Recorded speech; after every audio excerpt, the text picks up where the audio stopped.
Los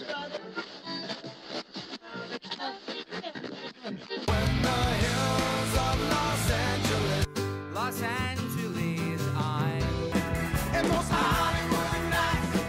She goes to California, oh, California. What you say about Los Angeles? LA got the people saying,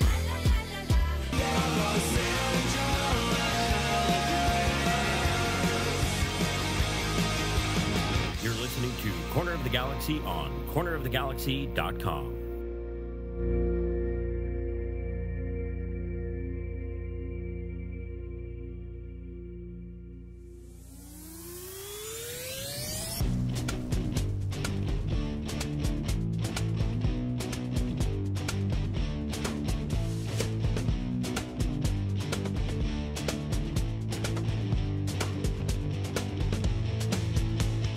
It's time for another episode of Corner of the Galaxy from the Box, the show that gets you behind the scenes of the LA Galaxy and into the minds of soccer reporters and MLS experts. Your hosts for the day are Corner of the Galaxy's Josh Guesman and LA Times soccer reporter Kevin Baxter. Let's start the show. Hello, everybody, and welcome to Corner of the Galaxy from the Box on cornerofthegalaxy.com. I'm your host, Josh Guesman, coming to you on a Monday, May 27th. Happy Memorial Day to everybody. Hope you spent some time with friends and family and you got to relax a little bit, and obviously in memory of all those who have served and didn't make it back. Hope you had a good day. Hope you had a nice time around family. We're going to talk some soccer today as the LA Galaxy get a 2-1 win over the Houston Dynamo. We're going to talk about that game. We're going to get you ready for the Dallas game coming up on Wednesday. That's right, we're into 3 games in the week again. And then we're also going to get you some updates on Marco Reus and some other things that are floating around as we get you into this very packed week. In order to help me, we're glad to have him back. It's Kevin the Pan Baxter. Kev, how you doing, bud? You know, I said to you when we started, Happy Memorial Day too, but actually you're not supposed to say that. I know. As you rightly pointed out, there's Veterans Day, which is where you honor everyone who's ever served in the armed services of the U.S. Correct. But Memorial Day is the day where it's a solemn holiday because it's where you remember the people who didn't, as you said, didn't come back. So I didn't know this. You're actually not supposed to say Happy Memorial Day. I am just glad that I'm getting the very generous Corner of the Galaxy holiday pay. That's right. Which time and a half of zero is how much again? Is zero again. We learned that early on. It's always, it's the unofficial start of summer, so certainly there is some celebratory going on in there, and I hope that for me really it's about thinking about those who served, didn't make it back, right? And then it's really about spending time with family and getting to sort of get ready for that summer holiday. So summer's coming. It's a good way of honoring the sacrifice. I think is spending time with family and reunited with family. I mean, what could be better? I was with my Galaxy family on Saturday night, so there was some nice camaraderie there. I think everybody was scratching their head at halftime, but it wasn't too bad. You were East Coasting it there for a little bit, weren't you? I was, and it was really hard to get back. I only spent like 2 days in Newark, Manhattan. I just took the train over.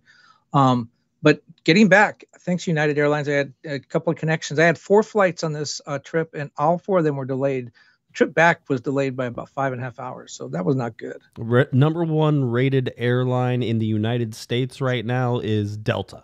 Just letting it out there. United's not that far down the list, if I remember correctly. So it's not like I like United, but the thing is now I'm wedded to United because I've got, of course, sort of so many bonus points or whatever, loyalty points that I can't walk away from it. So, they can make me ride on the outside on the wing and I'd still have to fly with them. There's something on the wing. It's Kevin Baxter from the LA Times.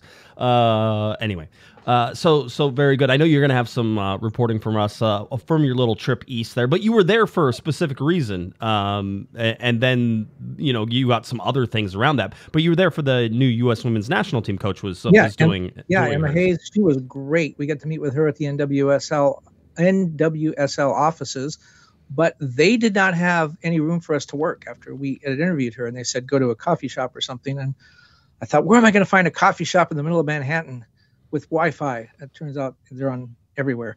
But instead, I was invited to come to walk 2 blocks over to the MLS offices, which is crazy to me. I can't believe they invited you over. I thought maybe it was a trap. It was some sort of sting. They were going to arrest you. I thought given some of the things I've written recently, I thought so too.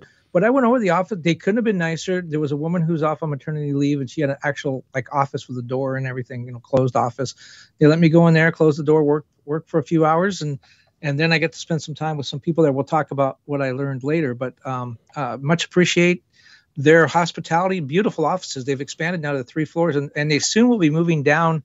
They're on Fifth Avenue now. They're going to move down right near Madison Square Garden. They're actually expanding some more. Nice. Very good. All right. Well, all good. As mentioned in the intro, the LA Galaxy getting a 2-1 win over the Houston Dynamo on Saturday night. A little 7:30 p.m. game. Galaxy had over 21,000 people there in attendance. Not bad for a holiday weekend. Lots of people traveling during the weekend and all those fun things. But the house was packed. There were a lot of people there. It was fun. It was an interesting game, although there was certainly through about the first 18 minutes or so, I sort of looked at Alex Reus, who was sitting next to me. I go, are the Galaxy just going to play boring now? Because if you watch their game against Charlotte, it was a very, I don't even know how it was done a certain way. It wasn't plotting. And I think plotting is a negative connotation to me. To me, it was very deliberate in how they were playing, which was, we're not going to give up these defensive opportunities, right? We're on defense. We're going to stay solid. We'll catch people on the counter. We'll work hard to get on the counter. We'll do it. And I thought that was sort of how they were setting themselves up against Houston as well.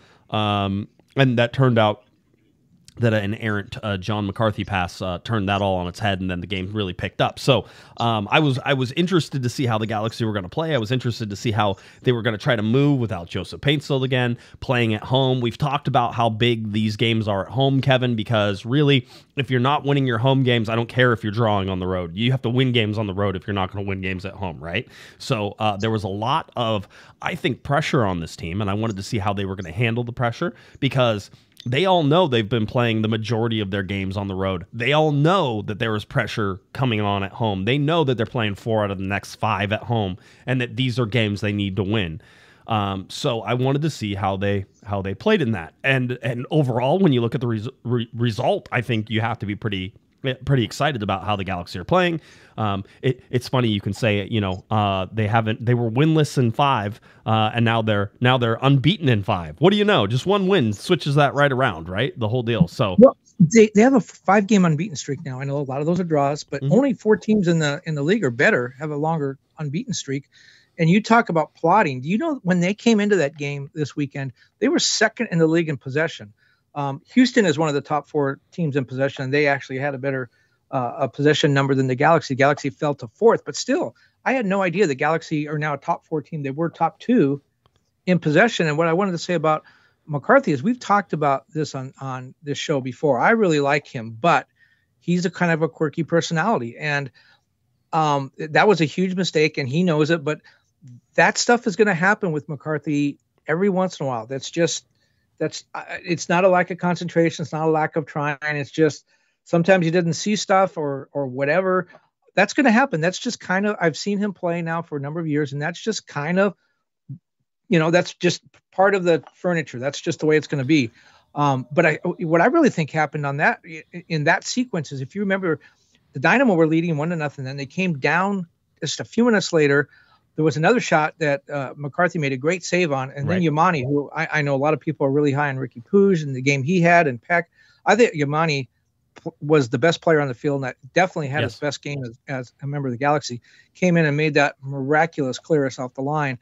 I thought that changed the game. Could have been 2-0. Realistically, and there were a couple chances that Houston had to sort of get back on the board and do this stuff. Let's be very clear that Houston basically didn't get a goal outside of the one that McCarthy gave away. And we can talk about McCarthy. I think we will. Let's get starting lineups for you, just that way we can set the scene for everybody. It was John McCarthy in goal, replacing Mitrovic, who had played against Charlotte, Yamane, Yoshida, Cáceres, and Aude. So Cáceres back in for Neal. You had Mark Delgado, Gaston Brugman, and Riqui Puig in the center. You had Diego Fagundes starting for Joseph Paintsil. He was on the left. You had Gabriel Peck on the right, probably his preferred side, but he plays on the left whenever Joseph Paintsil comes in. And then you had Dejan Jovalic up top in that number 9 role. So that was where your starting lineups for the LA Galaxy. And really, again, I thought that they were they were going to take it very easy. They were going to slow the game down. They were going to find their transition opportunities, and that seemed what they were doing for about the first 17 minutes or so.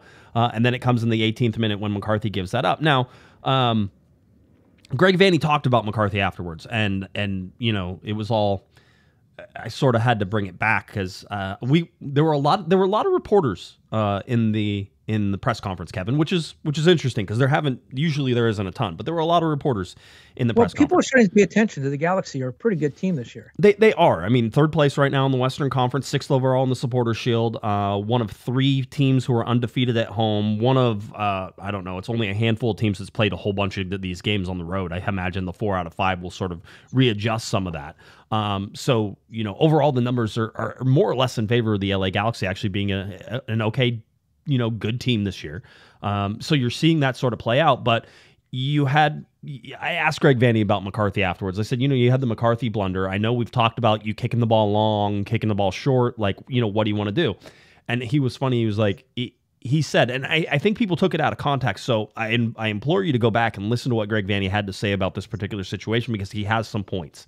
And his point was, it doesn't do us a lot of good, us as a team, to kick the ball long. It's not like we win a bunch of long balls. And if you watch, whenever McCarthy distributes, whenever he kicks it long, whether it's Mitrovic kicking it long, however it goes, it's not exactly a team, Kevin, that's super tall and can go out there and win headers and brings the ball down and wins that second ball and is able to progress the way that they want to play through the just long ball, just kicking it long. Now, certainly whenever you looked at Jonathan Bond and John McCarthy, you could sit there and say, you know, Bond was almost allergic to kicking the ball long, and McCarthy definitely kicks the ball long much more than any of the other goalkeepers, right? So he's sending it long, he's launching it.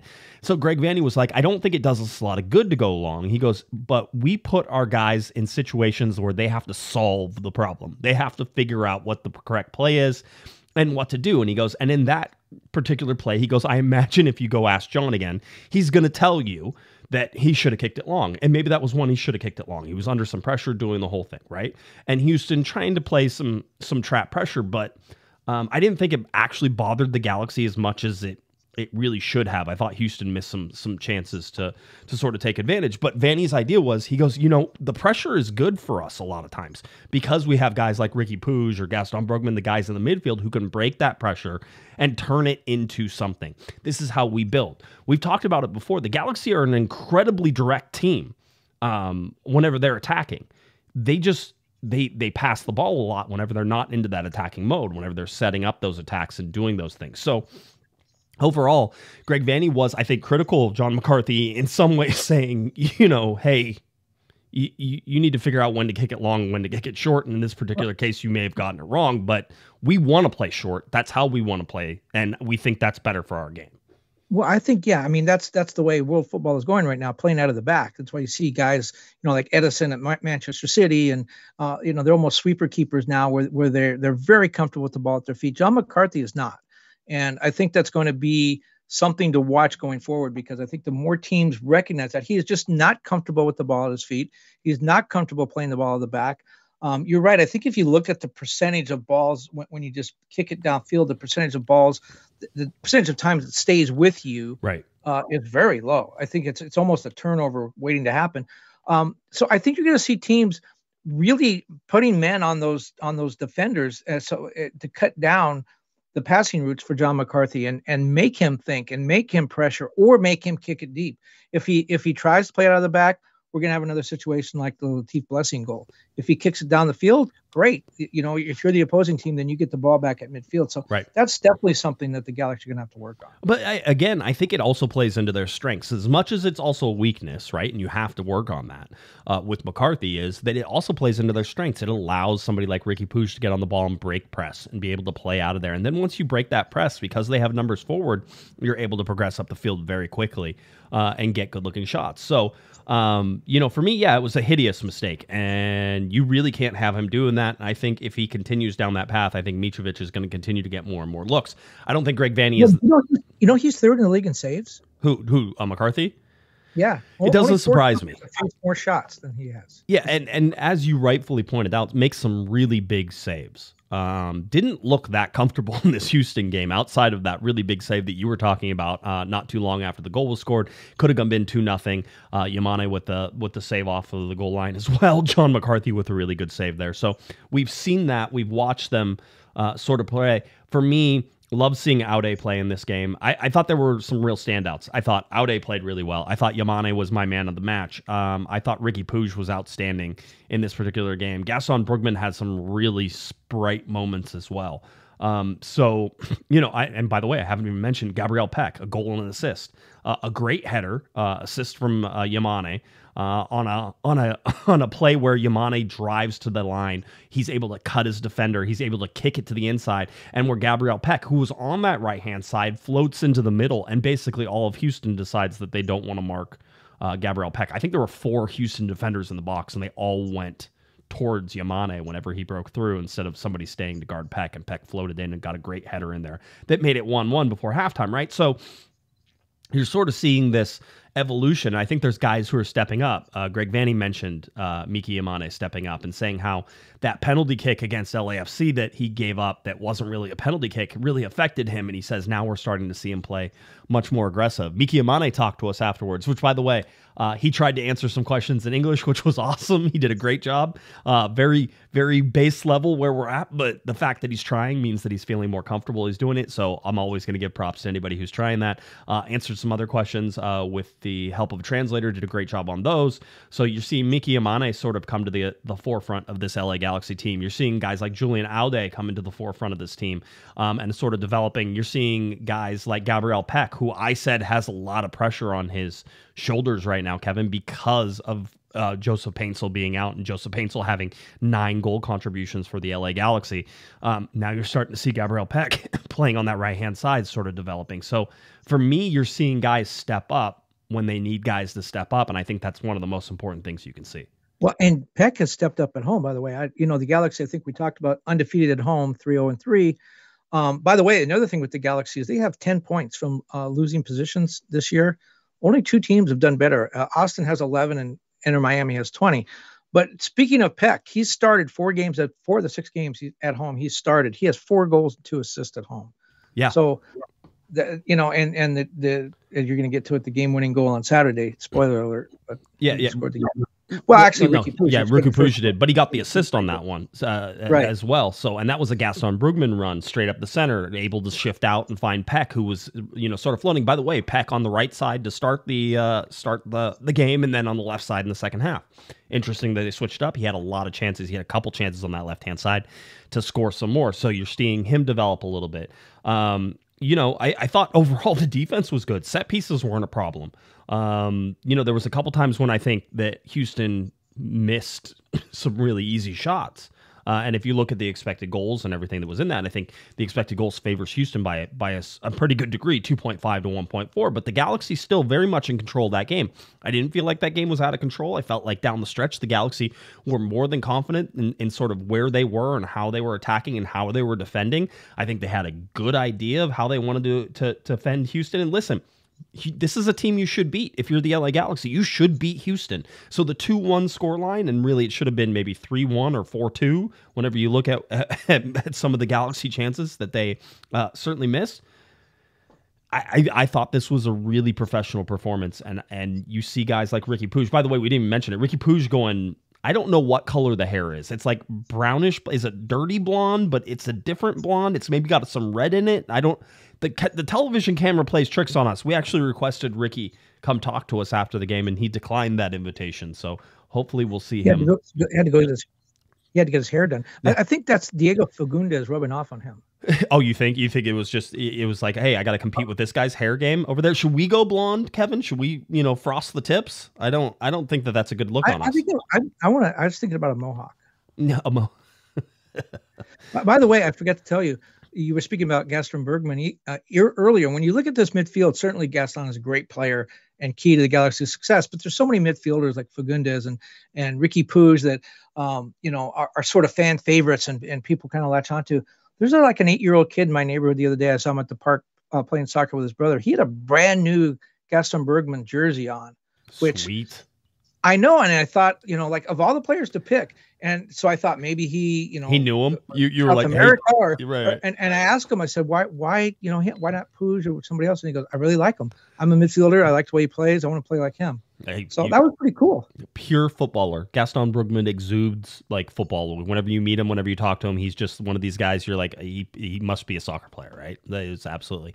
Super chat from Aaron, $5 super chat. I think it's time we discuss how Riqui lifts his shorts up and makes it look like he's wearing a diaper. He does like the short shorts. I think that's that Barcelona beach feel, Yes. And he's the only guy in MLS, I think, maybe one of a very, very small handful who wears his jersey tucked in. He does like the preppy look. He's Disney Channel all the way, except that hair is a little like, is it like Disney stars once removed from Disney starting to branch out a little bit, taking the risque Instagram photos now? Is that what we're going to see from Mr.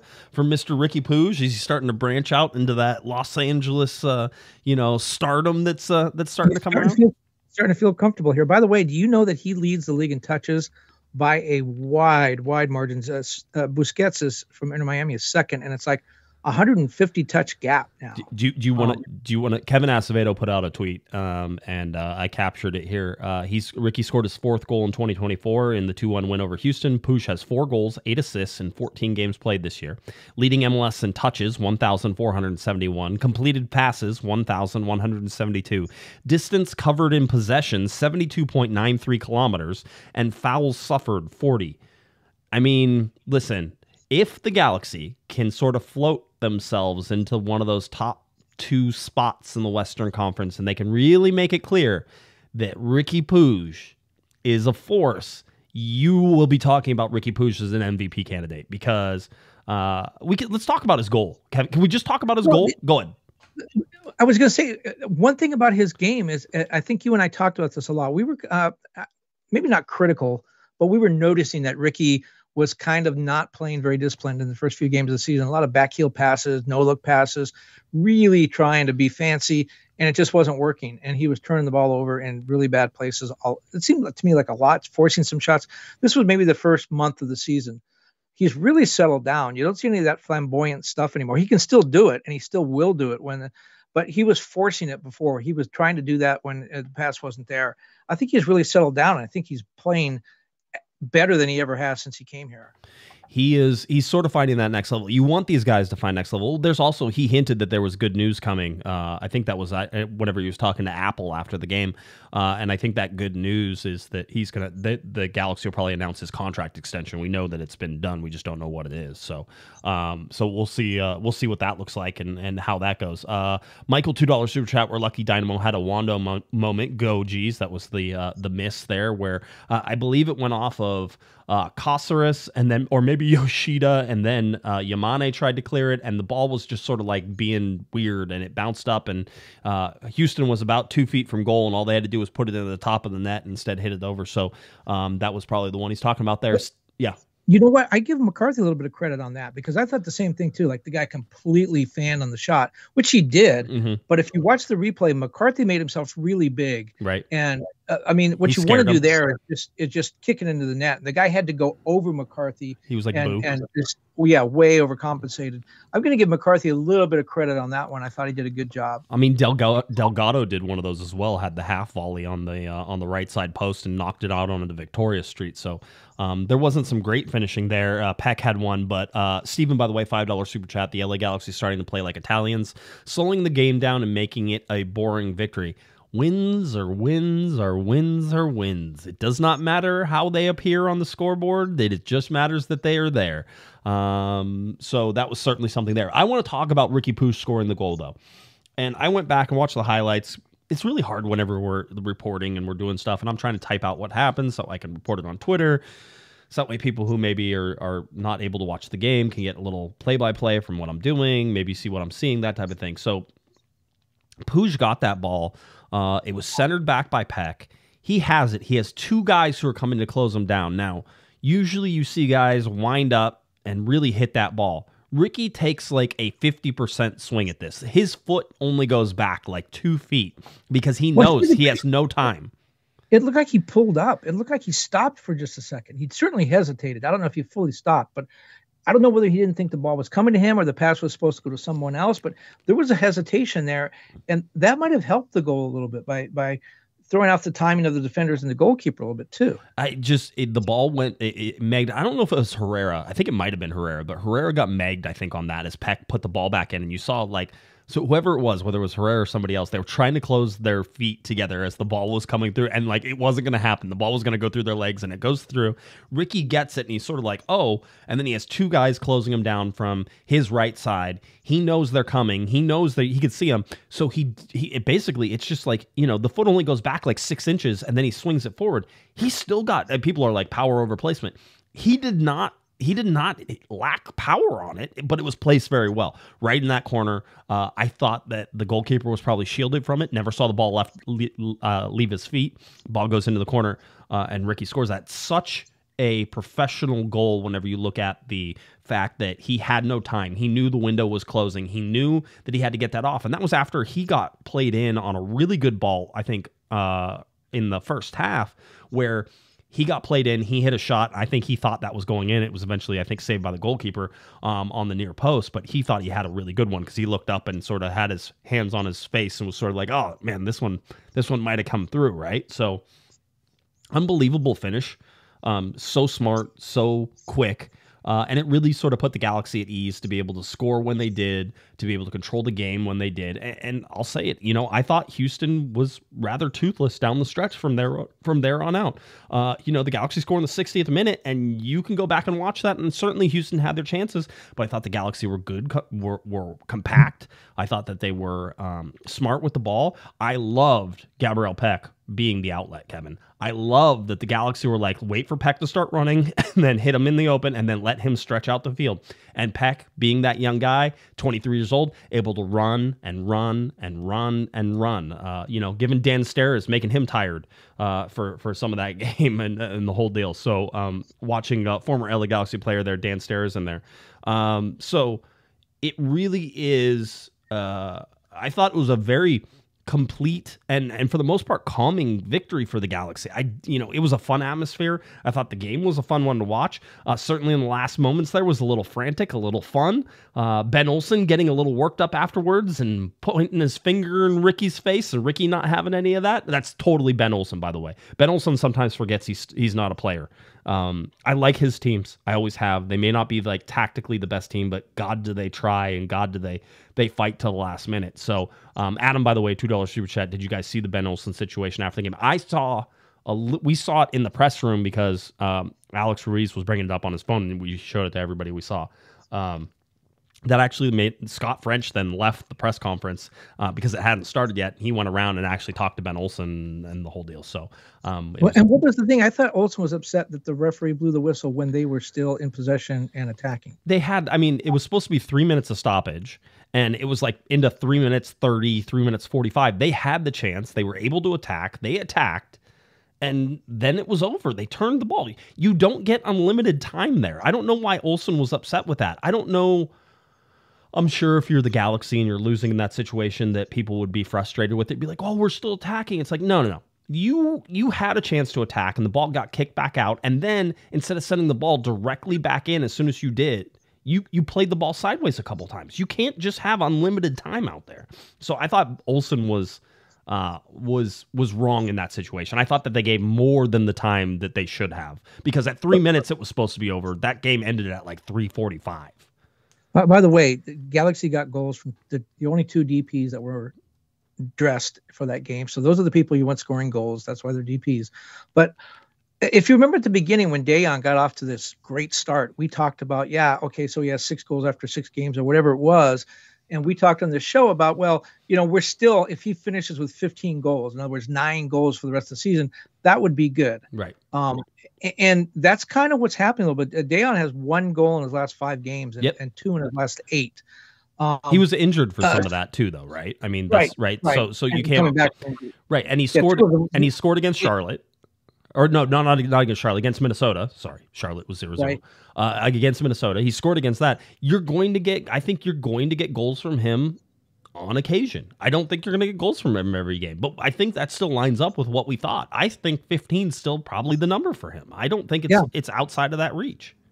And that's what he said starting the season. I think probably after the first month and a half, he probably, and the Galaxy probably thought, well, it should be 20 now. But again, when we look back at the end of the season, with numbers on the back of your baseball card is where you're supposed to be. And if the numbers on the back of his card says 15, that's a season that I think everyone will look at and say, yeah, that's what we needed. That's what we expected. Yeah, Potamus in the chat room asking how long Paintsel is still out. We expect that Paintsel will be out after the break. So the Galaxy play, they go to they host Dallas on Wednesday night. We'll get you ready for that game, and then they're off to Chicago. Then there's 14 days off. Isn't it an international break? I think it's an international break, isn't it? Or do they just have a bye that week, and that's why? I don't know. I can't. I stopped. Combination of both. There is a break. So there's 14 days off, and the Galaxy come back against Sporting Kansas City at home. That game against Sporting Kansas City is the game where we expect Joseph Paintsel to be back, right? So basically, like, even Greg Vanney was like, Chicago maybe, but, probably not. So Chicago on Saturday. That break comes at a great time for the Galaxy. I mean, it wasn't, all the things going on right now wasn't anticipated, but they have a couple of weeks where they play, 3 games in a week. Right. Paintsel hurt. All those things kind of collide here at the end of May, the beginning of June, and then they get a week off, an extra week off to sort of recover and for Paintsel to get healthy and come back. It really turned out to be a pretty good timing on that break. Yeah, it did. I certainly think it works. When the Galaxy were getting draws, you're sort of like, oh, they sort of needed Paintsel in some of those games to sort of push them over the edge.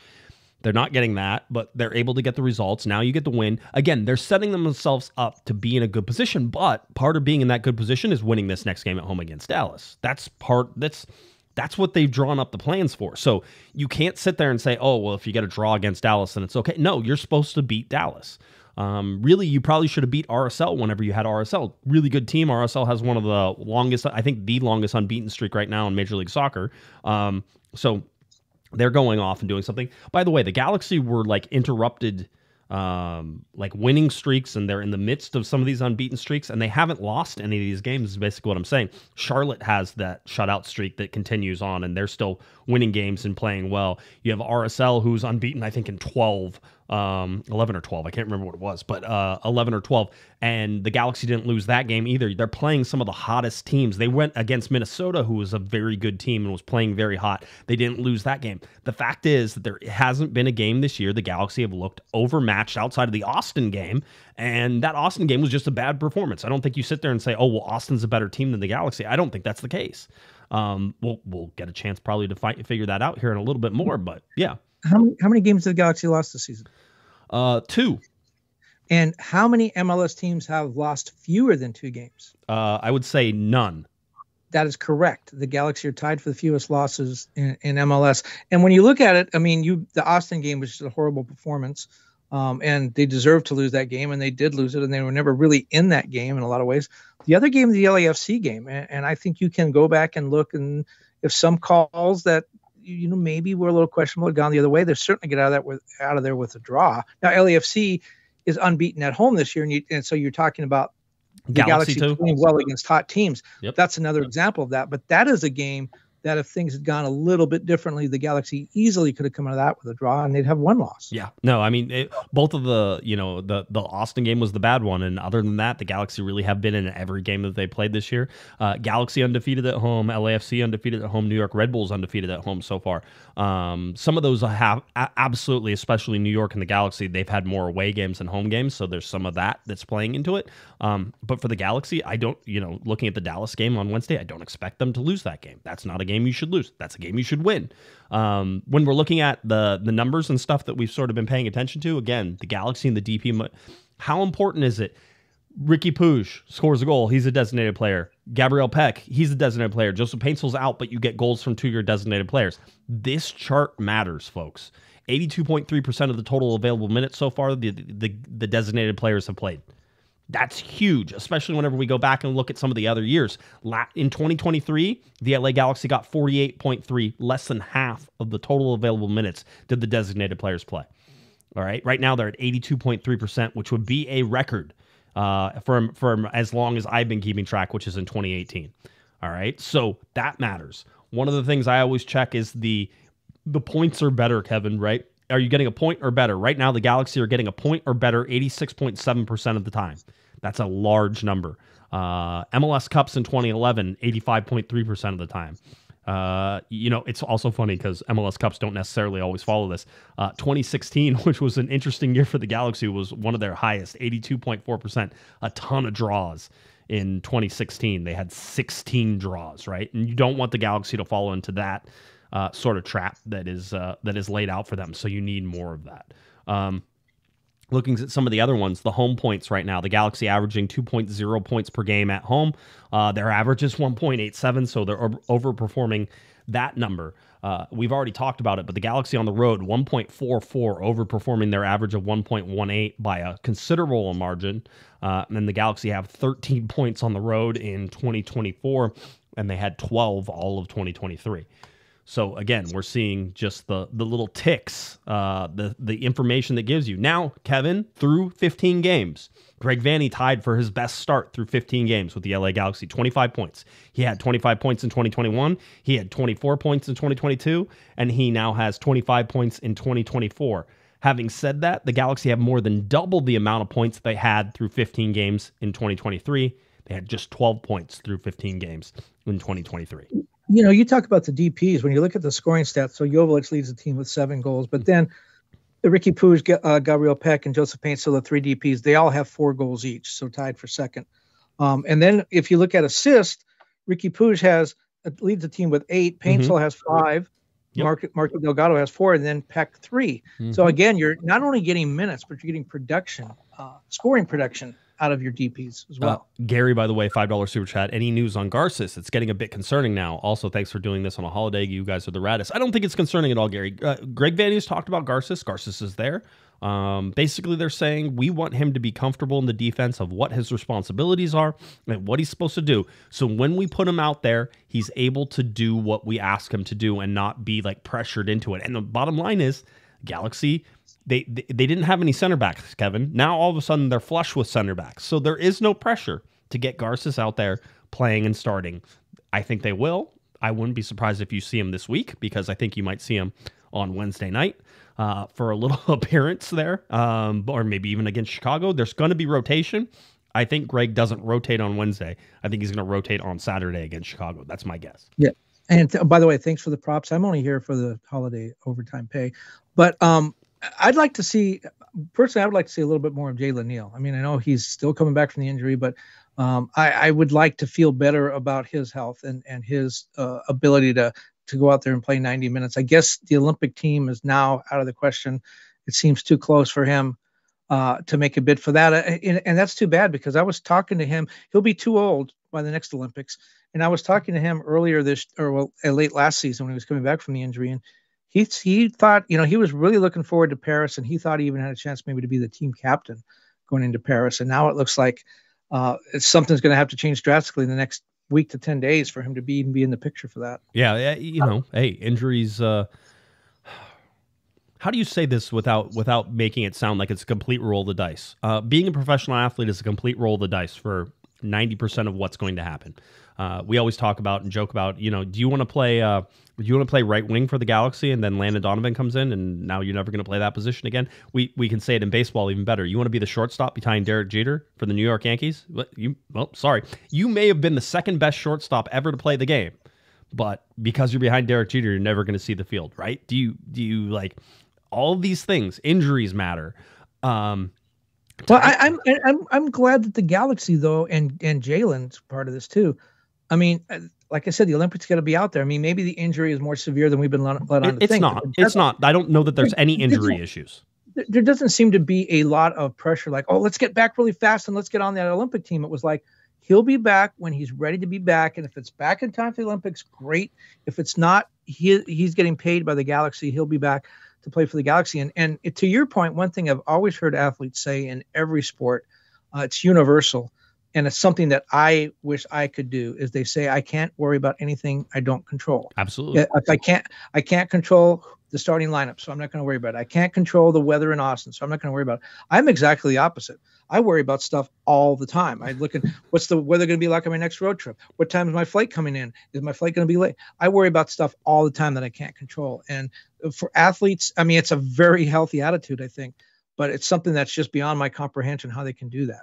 Well, and bottom line is, Caceres and Yoshida are playing fine. I wouldn't be surprised if Neil starts Wednesday night, right? Makes sense for him to start Wednesday night. He just played against Charlotte, right? So we've seen him. I wouldn't be surprised if he plays Wednesday night. He may even play on Saturday whenever they go to Chicago, because they are going to have to, sort of monitor Caceres and his minutes. But Vanney's going to put out the best people that he thinks is going to get the job done. And so if that's Neil, if that's not Neil, if that's Garces, again, the Galaxy are flush with center backs all of a sudden. All right. So, and they always were. They were just injuries, right? And you had the concussion to Zavaleta, and you had Neil out with the injury, and Caceres was out with the injury, right? And so you were dealing with all of that. Now you have Garces in there as well. You have plenty of center backs. There's no hurry. There's no need to rush anybody, and you're going to find that the best one is going to play. So I really think that Neil is. I think he's probably fine. But I would expect that he's going to continue to ramp up and split minutes with Caceres, and maybe Garces gets thrown into there as well.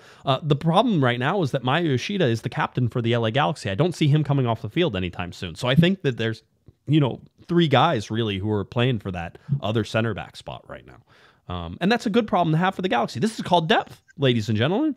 This is what depth looks like. This is what depth feels like. You get Fagundes starting for Joseph Paintsel. That's what depth looks like. You're paying, a ton of money to Diego Fagundes to be that depth. That's super important for the Galaxy if they're going to be able to weather these 3-game weeks and be able to play in Leagues Cup and do all the other things that you expect them to do. This is what depth looks like, which means sometimes the guys that you'd really love to see don't play that much. Yeah, that's why when Garces gets ready to go, they're going to have 4 starting center backs. I mean, guys that could start on just about any team in the league. And, that leaves Zavaleta kind of out there. I mean, what happens with him? Can he go down? And I mean, I don't even know if the rules are not. Can he go down and play with the next pro team? He doesn't cost any money. It doesn't matter. You can have him play.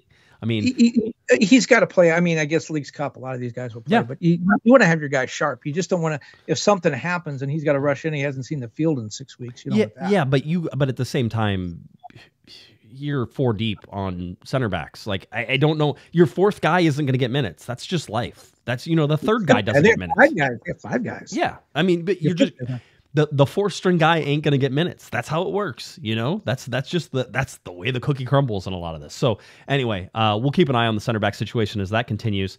I wanted to go over some other stuff. Just looking at predicting goals for the LA Galaxy, 27 goals scores, 22 goals conceded so far. That means over a 34-game season, they're right now expected to score 61.2 goals and give up under 50 goals, which is the first time that number has sort of dropped under 50. So the Galaxy slowly putting together some defensive performances.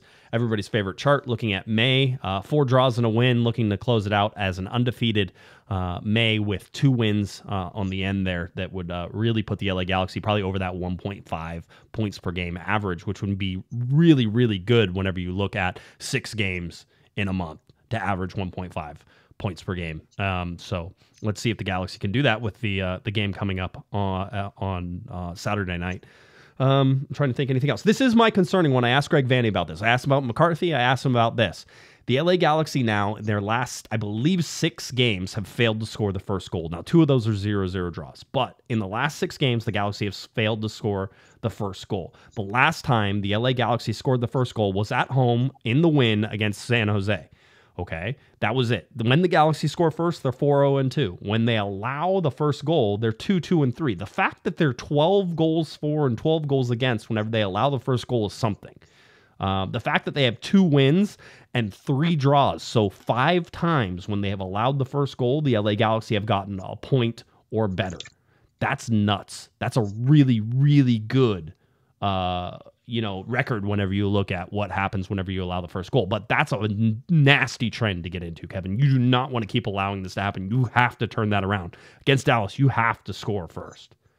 Well, like we said, they have 10 points from losing position this year. Only 2 teams have done better, and they've come back 3 times from 2-goal deficits to get points. So just think about how different that is from the beginning of last season or even the season before that, when the Galaxy got behind, it seemed like they quit. And now there's just a lot of fight. This team never seems to quit. I mean, you had the Miguel Berry goal on the last touch of the game. I mean, that was incredible against the best team in the conference, if not the best team in the league. Right. They could have folded in that game multiple times and probably thought that they didn't have a chance, but they never stopped, and they got a point. By the way, Patrick in the chat room says the problem is we don't have stability in our central defense. They're still competing. I disagree. They're not competing. They're rotating. There's not and by the way, it's okay to have competition at every position. That's okay. Yes, there's some guys who are absolutely going to start every time because they've earned that position, especially on Major League Soccer teams. But having that competition there is just fine. Cáceres is not going to be able to play every game. That's not going to happen. So to sit there and say, oh, well, there's competition. No, it's rotation more than anything. Cáceres can't play every game.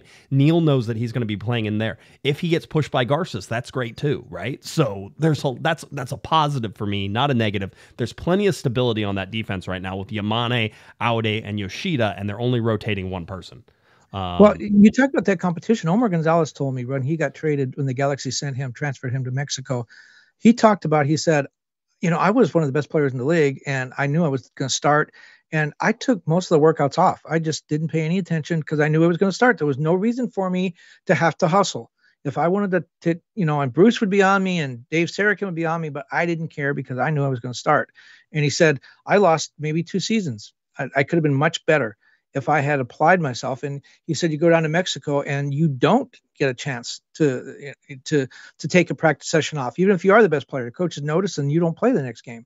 And that the Galaxy have that. They have that competition. I really think the Yoshida Yamane pairing, because they played together with the national team, they're similar in style. I think that pairing is really good. And that's why I think you're correct to say it's the other center back position where there's going to be more rotation. Yeah, it certainly does to me. Let's see. As we go into the standings, we already talked about this a little bit, but Real Salt Lake at 29 right now, 15 games played. Minnesota is sort of the sleeper there at 1.92 points per game. Having only played 13, they have 25 points. The LA Galaxy have 25 points, but have played 2 more games than Minnesota. So that's there. LAFC at 24, just right behind the LA Galaxy, having played 1 less game.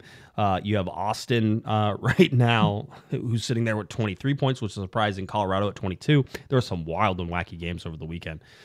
Eastern Conference right now, Miami at 34, Cincinnati 33, New York at 26, New York City at 26, so a little gap there. Columbus at 24. Then the Red Bulls, who I talked about being undefeated at home, they're one of those teams at 23, Toronto at 22, New England Revolution down there at 7. You were talking a little about New England. That seems like a dumpster fire, Kevin. Yeah, it was only a year and a half ago that Bruce was there, and they were competing for Supporter Shields when he was there. And now Calif Porter's the coach, and Kurt Onafo, our old friend Kurt Onafo, is the sporting director. And it's like you said, it's a dumpster fire. Nothing good is happening there right now. Yeah, everything comes crashing down there. When we go and look at the Supporter Shield, the LA Galaxy currently sitting in 6th in that Supporter Shield. Again, Miami leading that at 34 points. Looking at the schedule, the LA Galaxy wrap up May. Last chance to get the win and keep May undefeated as Dallas comes in on Wednesday, 7:30 p.m. is that one. We look a little bit ahead to June. Away to Chicago, home to Sporting Kansas City. Again, 14-day break between those two, so 2 weeks off. And then LA Galaxy hosting Sporting Kansas City, LA Galaxy hosting New York City. 3 games in 7 days when they come back from that break. Yep, they'll just jump right back into it. And then Real Salt Lake away, which will be a great game. I'm altitude and everything else. Really looking forward to that game. That should be an interesting one. And then San Jose away, and that's that Stanford Stadium one, which then leads you directly into the July 4th game and El Tráfico at the Rose Bowl against LAFC, and then the LA Galaxy hosts Minnesota. It doesn't get easy. It doesn't get slow. It is going to be jam-packed full of soccer all the way through until you get to the end of July, because then you're going to get into Leagues Cup. Yep, absolutely. Well, so what do you think that, look at that LAFC and the Minnesota game, 3 days apart. You think they look past LAFC to that big Minnesota game? Yeah, I'm sure they just close their eyes for July 4th, right? I'll say this. The July 4th game really hurts the LA Galaxy more than it helps them a lot, because they always play on July 4th. They're always playing sort of these midweek games. They're playing a Thursday, and then they're going to play 3 days later, so they're going to go Thursday, Sunday in this particular case. It's just not good for the Galaxy. It would be better if they didn't play July 4th games. I know that's crazy because it's a tradition, but that's what we're sort of seeing there, is that those July 4th games, I think, hurt the Galaxy more than they helped them, but certainly a tradition over the years. You could also have MLS just not let the Galaxy play over the weekend. How about the bye week is the next weekend for the Galaxy? That would be great. Well, you know what? That may, Apple TV, as we know, has really been rigid with their scheduling. Saturday, Sunday, I think Wednesday. This may be the only Thursday game, or one of the very, very few Thursday games that are going to be played in MLS. Remember, there used to be games. Someone would play every day of the week, it seemed like. This may be one of the only Thursday games, unless other teams are playing on July 4th. I still miss like Friday night football, right? Because there was the Friday that was big for a little while. It was always fun. I think Apple's missing a chance to sort of highlight some of these, like it's the only game on this day, and then everybody watches it. Yeah. Right. Like I remember watching a lot more stuff, so I wouldn't be against it, but certainly seeing the schedule coming up, Galaxy still deep in it. Let's before we get into the Dallas game though, Kevin, you were off on the East Coast. You have some Marco Reus updates or just some stuff you want to chat about? I mentioned I got to hang around MLS offices for a little bit, and I talked to a number of different people when I was there, and I'm not going to use names because we were just chatting, and I'm sure they were giving me the right information, and they know I'm a reporter, so I just don't know that they want my names necessarily attached to this. But there was a lot of talk about the Marco Reus thing, and what I found out is Charlotte apparently is offering a boatload of money. It's a very, very lucrative deal they are offering to Marco Reus. He does not want to go to Charlotte. He wants to go to Miami or LA. Now Miami doesn't have any salary flexibility. They have 3 designated players. So Miami is the door is closed there. Coming to the Galaxy, the door is closed as well. When you look, they do have some salary flexibility, I think, but they have 3 DPs. So there's no place to put him there unless he takes TAM money. And what I'm hearing from MLS is, given the money that Charlotte is offering, TAM money seems a little bit ridiculous. He'd have to give up too much. Now we know with Ashley Cole and Nigel Young, when they came in, even Zlatan his first year, those guys all left money on the table. They could have got more money elsewhere. They wanted to play in LA. They wanted to play for the Galaxy. So that was okay. Is Marco Reus in that same position? I don't know. But it was interesting that the MLS people did say he wants to go to LA. They didn't say he wants to go to the Galaxy. There's another team in LA. They do not have 3 DPs. They have DP spot open. Even I think when Olivier Giroud comes, I think they would still have a DP spot open. So whether he might wind up at LAFC, he wants to come to the city of Los Angeles. The Galaxy are the front runners, but right now Charlotte and Charlotte does not appear to be ready to give up its discovery rights. How you have discovery right to a World Cup champion, I don't know, but they do, and they're not. Looks like they're not willing to give that up. I asked the league people about my thought that Don Garber and the league really wants a guy like this in the league, and apparently not so much. Maybe what I heard from them is when the Marco Reus rumors started, when they were still rumors, a lot of people in MLS offices were like, "Oh, here we go again. We're the retirement league. Here comes another old guy ready to retire coming over here." They weren't all that excited. I think they're starting to warm up to it a little bit, but I don't feel at this moment that the league is going to step in and put a lot of pressure on Charlotte right now, especially when Charlotte's offering that money. I think Charlotte's going to go to the league and say, "Look, we made a real strong offer for this guy. We want him here." So we'll see how that plays out. The other thing they talked about was Coachella. The Coachella Invitational is really got the attention of the league office. And they said they are hearing from teams that went there how great it is. They're hearing from fans, hearing from supporters. They envision a Coachella Invitational in the not too distant future that will have all 30 MLS teams. Remember, San Diego comes in next year. That will have all 30, or if not all 30, certainly a vast, vast majority of the teams. It had less than half the teams right this year of the 29 teams. So they really love Coachella, and they're talking about making it a much bigger deal, perhaps with league meetings, maybe with some sort of a fan fest, all the league executives coming in. They envisioned Coachella being a real big deal. And they said in talking to some teams that did not go, that the thing holding them up was the hotel costs. It's just simply too expensive. An average, remember February when Coachella's played, that's the high season in Palm Springs. That's when everyone goes to Palm Springs. An average hotel room in Palm Springs in February is $280, which doesn't sound like a lot, but when you have probably each team would have to have 50 hotel rooms, right. $280. There are 338 hotels in the greater Palm Springs area, but a lot of those are Motel 6s and Springfield Suites and stuff, Spring Hill Suites. So when you want to get the kind of hotels that an MLS team is going to stay at, those rooms are going to be $400 to $500 a night. So to really make this happen with some of the teams already complaining about expenses, I think they're going to have to maybe get a hotel sponsor, get Golden Voice and AEG to maybe put some pressure on some of these hotels. I mean, when Golden Voice has Coachella, Stagecoach, and now the Soccer Invitational, I think they have a lot of clout with the Convention and Visitors Bureau. But Coachella, I mean, now with San Diego coming in the league, look how many teams. I counted the other day, I think it's 15, 16 teams within a 2.5 hour flight of Coachella. It's kind of a no-brainer. Now, maybe for DC United and Toronto and Montreal, maybe they don't want to come that far. Right. But you could certainly see 20 teams coming to Coachella in the not-too-distant future. And if they have those league meetings, there's going to be a lot of pressure for those other teams to come as well. I love Coachella. I am such a huge fan of everything that they're doing there. I don't know if that makes me a homer or not, but I just think it's such a unique atmosphere. It sort of harkens a little bit back to the older days of MLS. It's a little more intimate, a little more accessible. Obviously, we got to do the podcast there this year, and we had a great time, and I want to do it again, right? Like it's one of those things. I think that it can really be just such a huge event. I do think that's one of the things the league said is the annual Corner of the Galaxy Coachella podcast is also a big selling point. Right. But I think maybe a more general, and you're right, everything you said is right, but what sticks to my mind every time I go out there is it feels like baseball spring training. If anyone's been to baseball spring training, that's exactly what it's like. It's low key. The players are in a good mood. You can get close to them. It's sunny. It's all in the day for the most part. I guess it's a few night games, but for the most part, it's all in the day. There is access to players. The players' wives and families are there. It's very much like baseball spring training. Yeah, it would be fun. By the way, I wouldn't hate if they also try to tie in some music to that as well, to sort of really try. Like maybe you have the games during the day, and then maybe there's a concert at night. Right? Like that could be a lot of fun for fans and everything else, and maybe for players too. Who knows? So maybe you and I can sing. I would hope not, but certainly, the other. I want to go back to Reus as well.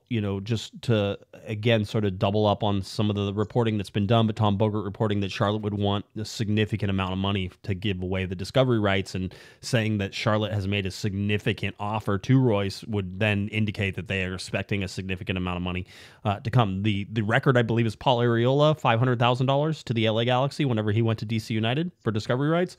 I expect to double that at least. I think you're in million 1.2. To the Galaxy then have $1 million to give to Charlotte just to be able to sign Reus, who, by the way, then they have to sign him, and then they're going to go ahead and, a max TAM deal. Now, what we were talking about is it seemed like the Galaxy wouldn't have to get anybody off the roster in order to sign Reus. I think in that max TAM sort of area is where we were looking at. So we'll see if that holds up. $500,000 for Paul Arriola at that time. He was going to play many years. That was in some ways, a cheap deal. If you're looking at $1 million for a guy who's going to be 35 this summer, I don't know if that's such a good deal, because he's, maybe 2 years, 3 years, really effective. That's $350,000 a year, right? Just for the rights to sign him to a contract, and then you have to sign him. Would he take a max TAM deal? I think he probably would. I think he would, yeah. Bruce was really good about telling people, look, coming to LA, there's more to this than the money. And you've already made all your money. He's made millions and millions of dollars playing in Europe. He doesn't need any more money. Yeah. Anyway, so that's certainly there. So just again, keep an eye on that as we go on. Great stuff, Kevin. Thanks for sharing that. That was good. You called and told me about that last week, and I was like, oh man, can't wait to talk about it on Monday. So one of the reasons that we have a podcast on the holiday tonight is because of that reporting, and wanted to make sure we could get that out. So.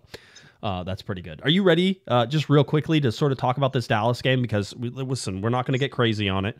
Dallas coming in 3-6-4, the Galaxy 6-2-7. Whenever you look at the all-time matchups between these two, it's 39 wins for the Galaxy, 38 wins for Dallas, and 13 draws. So about as even as you can make it, but as I had mentioned, the LA Galaxy have not won in their last 1, 2, 3, 4, 5, 6.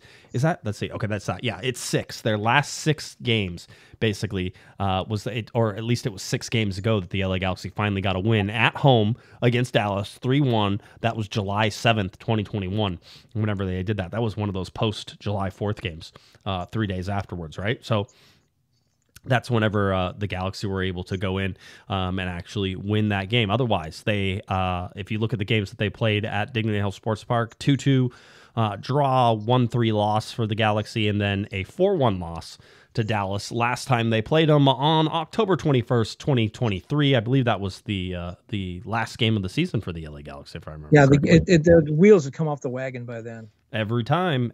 So Dallas coming in, the away record for Dallas, not great. Dallas sitting in 12th in the conference. They are 0-4-2, so they have yet to win a game on the road.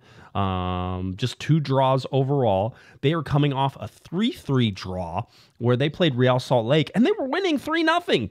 3-0 in that game. They let RSL come all the way back and tie that game 3-3. So I think if you're the Galaxy, you're hopeful that they expended a lot of energy in that game, Kevin, that they were really trying to close that out, really trying to do something. And now that they're a little defeated as they have to travel from Dallas all the way out to Dignity Hill Sports Park for a Wednesday midweek game. They have games after this. That way they have to pay attention to after it as well. So really some interesting things. We could talk about guys who might be coming back, such as guys like Sebastian Lletget, but he has been mostly on the bench for Dallas here for a little bit. Played a couple of minutes at the very end of the last game against Real Salt Lake on that one, so he's in there.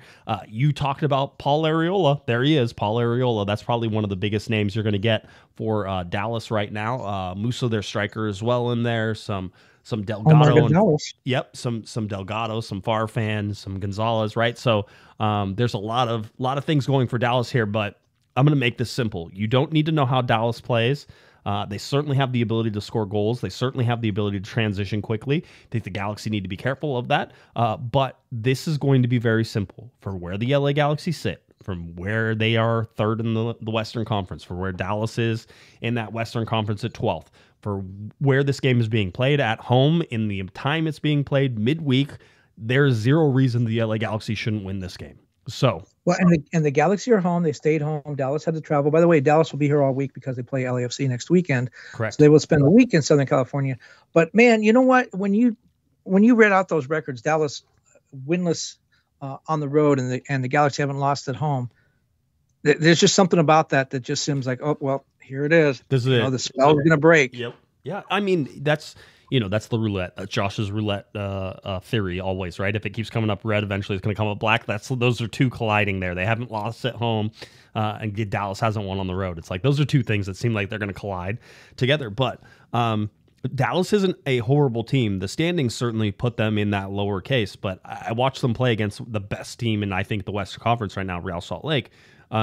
And they should have had them on the ropes. They should have put that game away. 3-0, that game should have been dead. It was one of those, though, so very similar to how the Galaxy have sort of let things slide, where you're up 3-0, and then 2 minutes later, they score, so it's 3-1. So it's like you didn't have a chance to sort of like let them sit with the fact that they're losing by 3 goals. No, they're just losing by 2 goals now, that type of thing. So this is going to be an interesting one. Interested to see how Greg Vanney rotates, if he rotates. Again, I think Jalen Neal is primed to come into this. You might see possibly some rotation on the back line, maybe with John Nelson and Julian Alde. Maybe you're looking at Gaston Brugman and Edwin Cerrillo and different ways that you can sort of do that. Maybe Mark Delgado gets a little bit of rest. There's going to be guys who I think are rotated a little bit, but I think that in general, the Galaxy will have a pretty similar starting lineup. I don't think Wednesday is the day to sort of be like, oh, we're going to rotate and do a whole bunch of things. I think Saturday might be that game whenever they go against Chicago. When you look at Dallas and the names, it's a talented team. They're not playing very well, but they have some talented players. And you got to figure when they put it together, someone's going to have to pay for their slow start. When you look at the Galaxy too, and Greg Vanney talked about this after the game, Yamane sort of, I don't want to say struggled, took his time to get his feet on the ground in MLS, had some poor moments early on. The controversial foul against LAFC, wasn't a great moment for him. And Vanney talked about how he had to sort of overcome some of those things. When you talk about rotation, there are 3 guys that I would not take out right now. I would not take Yamane out. I would not take Riqui Puig out. And I would not take Gabriel Peck out. Why? Because, when guys are hot, you really want to ride that hot hand until they get cold. Now, you're going to have to rotate at some point. I understand that. But I think I would play them right now. They're just so hot. And maybe if they come back to earth a little bit, I don't mean a poor game. I just mean if they have a slightly above average game, then maybe they don't make the trip to Chicago or they don't play. But, man, I would put all 3 of those guys out there right now. They just seemed so hot in that last game. I would go with the hot hand, stay with them. Yeah, I don't disagree. We'll see. Vanney will manage with obviously with fitness, with injuries, all those sorts of things. They'll certainly be at the top of his mind, and that will probably force his hand on any of the things. I think for the most part, everybody got away with without any major injuries. Aude got subbed. He was limping for a little bit, but I think he was okay. They eventually subbed him. He took a couple of blows. He got hit a couple times. Dude gets beat up. I mean, as much as Riqui Puig gets fouled, Julian Aude, Julian Aude gets beat up as well. So yeah, it's really something that you're sort of looking at. That those are guys. That's almost why Puig needs more rest, is because he gets beat up so much. That's why Aude needs to get blows. That's why John Nelson is in there to be able to come in. So for me, it's a Galaxy win. Has to be. This is what you're trying to do. 4 out of 5 games at home. You're trying to win all 4 of these games. You even try to steal some points in Chicago whenever you go, because Chicago's not a good team. So we'll see sort of where everything sits. But the Galaxy have to get through this week. They get through this week with Dallas on Wednesday and then Chicago on Saturday, and then they get the 2 weeks off. Joseph Paintsel should be back for that whenever they host Sporting Kansas City. So a lot of soccer, and then a little break, and then a lot of soccer again. So we're just on the edge of it. Anything else, Kevin, you want to talk about? Yeah, I have a couple of shout-outs if I could, just briefly. First guy I want to talk to is a friend of mine named Steven Gerard, who brought by this little snappy panda hat. See the little ears here? Which way do I go? Little ears. He brought them this back while I was on the East Coast. Now, what's his name? Steven Gerard, and I'm going to get to that. Okay. Spelled Jarrard with a J like Jerry. By the way, he works in the entertainment industry like everybody in LA except us, because this show clearly is not entertaining. But he works in the entertainment industry. And his cousin is a longtime Galaxy season ticket holder. He goes to a lot of games with him.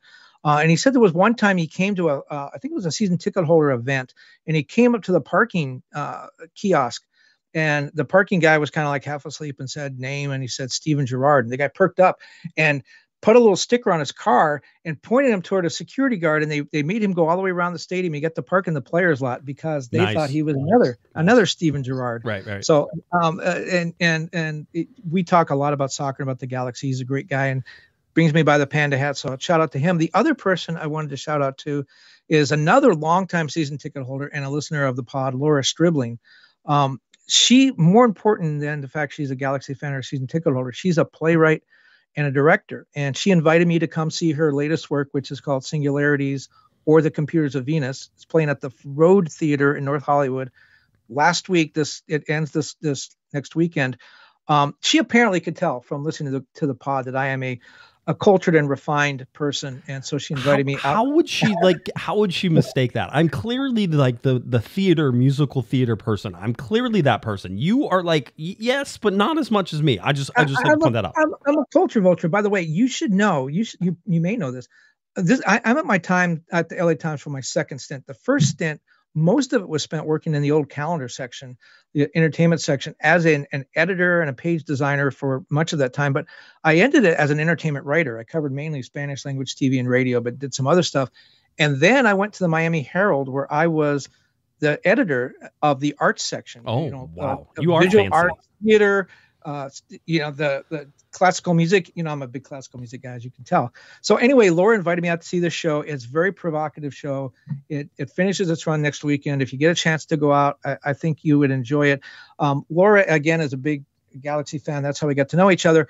She couldn't go to Saturday's game because she had a play to take care of. But Mrs. Pan and I went to the Sunday matinee, and she came out and came over to introduce herself. And the first thing she said is, I got up early this morning to watch the game on TV. I couldn't believe Ricky's goal. And then we talked about Yamane, and I don't know about Joseph McCarthy. I'm a little worried, or John McCarthy. I'm a little worried about him. And that goal was bad. And she was all over everything in the midst of doing this world, premiere play. So she's great too. And so if you get a chance to go to that play, I just wanted to thank her for inviting us out.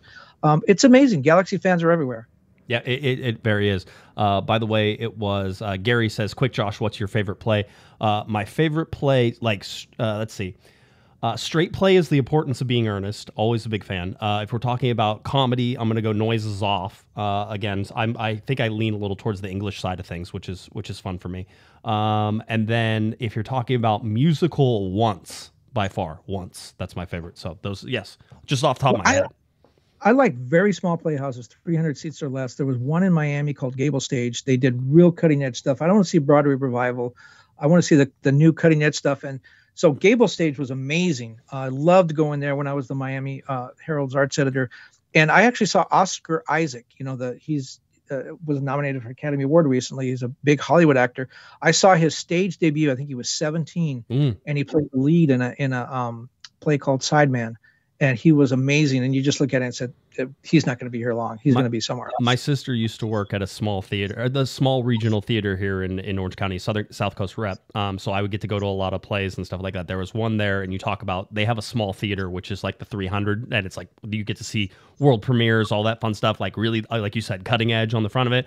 One of my favorites was Viet Gong. Viet Gong was outstanding. So really interesting sort of take and look at I think like the after years of the war in Vietnam, but from the Vietnamese perspective, and then how that sort of translates back into the U.S. It was really it was really fun whenever they would have somebody who was like speaking English. The Vietnamese characters all spoke English, but so whenever they wanted to denote somebody speaking English, it would be like baseball, apple pie, Dr. Pepper, you know, like that type of. That's how they would talk, right? There's a whole deal. So that way you could sort of get. I mean, I have not been, you know, in depth into the theater community in New York. I know there's Broadway and off Broadway, and it's great and it's wonderful, but it's hard for me to imagine it could be markedly better than Southern California. There are literally playhouses on every street corner, it seems. And when you go see those and you look at the playbill, like here's the playbill for Laura's play, when you look at the people in, you know, that are acting in the play, they all have all these amazing Hollywood connections. They've been in all these movies and TV shows, and they're doing these little plays at these little community theaters. These are legit and people like Laura writing the plays. This is all legit stuff. And you can go to a playhouse where you're literally, you know, 15 feet away from the stage. It's incredible. It's a lot of fun. So anyway, all right. LA Galaxy facing off against Dallas coming up on Saturday. Are you good with your shout outs? Are you good? Was that it? Yes, that's all I have. Okay, good. Thanks for letting me do that. Yeah, absolutely. It was fun. I always like to go. Last time we were talking about, on Thursday's show, we were talking about tumbleweed, otherwise known as Russian thistle, the actual plant. So I'm glad we got a little theater talk in this time as well. So always good. It covers everything. LA Galaxy versus Dallas coming up on Wednesday, 7:30 p.m. That game will kick off at 7:40 p.m. on MLS Season Pass, Apple TV at Dignity Health Sports Park. We expect to see you out there. All right. Anything else, Kevin? You good? I'm good. I think we're good. Okay, good. Let's wrap it up then. If you're looking for Mr. Kevin Baxter on Twitter and X, it's at KBaxter11. Head on over to latimes.com where you can find all of his wonderful writings. Whatever he's writing about, you will find it there at latimes.com. We're glad that he could join us, as always, on the show, even on a holiday. If you're looking for me on Twitter and X, it's at Guesman, at Galaxy Podcast. Head on over to cornerofthegalaxy.com. And then, of course, go to YouTube, iTunes, SoundCloud, any of the places you can find Spotify, Apple Music, all that stuff. You can find our podcast. Just type in Corner of the Galaxy. All right. For Mr. Kevin the Panda Baxter, I'm Josh Pato Guesman. You've been listening, you've been watching to our little Corner of the Galaxy from the box. Have a great one, everybody. You've been listening to the Corner of the Galaxy podcast on cornerofthegalaxy.com. You can follow the show on Twitter and Instagram at Galaxy Podcast. And be sure to check out and subscribe to iTunes, Stitcher, and Facebook by searching for Corner of the Galaxy. Fans, we thank you for listening. We ask that you be kind and courteous to your neighbors as you leave the podcast. We thank you for joining us and look forward to seeing you again. Until then, I'm Michael Araujo, and on behalf of the entire Corner of the Galaxy crew, goodbye.